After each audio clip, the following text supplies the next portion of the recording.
1891 में एक युद्ध हुआ, इसी से हमको याद आया, एंग्लो मणिपुर वार। यहां पर क्या हुआ कि 1891 में जो युद्ध हुआ, यहाँ का एक राजा था किंग ध्वज सिंह, और ये बहुत बड़ा राजपूत वॉरियर है ना, तो बहुत बड़ा राजपूत किंग है और बहुत पावरफुल किंग है राजपूत किंग ध्वज सिंह।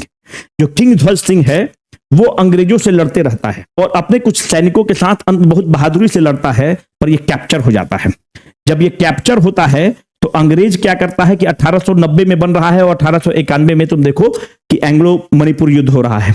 जब एंग्लो मणिपुर युद्ध हो रहा है तो इनको कैप्चर करके अंडमान एंड निकोबार के 20-23 लोगों को माउंट हैरियत पर्वत पर रख देता है। एक तरह से उस समय सेलुलर जेल नहीं बना था, तो माउंट हैरियत एक सेलुलर जेल के रूप में काम कर रहा था और इसीलिए इसका नाम माउंट मणिपुर कर दिया गया है, एंग्लो मणिपुर युद्ध के कारण, है ना।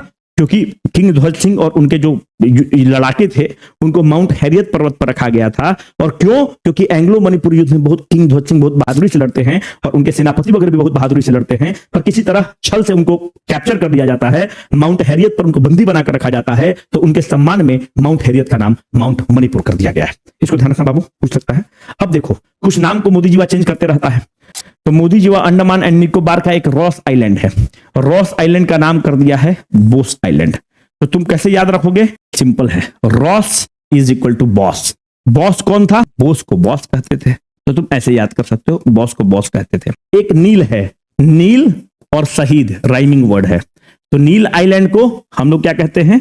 शहीद आइलैंड नाम रख दिए हैं। दूसरा, हैवलॉक आइलैंड को हम लोगों ने क्या नाम रख दिया है? हम लोगों ने इसका नाम स्वराज आइलैंड कर दिया है। तो ये कुछ आइलैंड्स हैं, तुम ध्यान रखना, माउंट हैरियत वाला भी ध्यान रखना,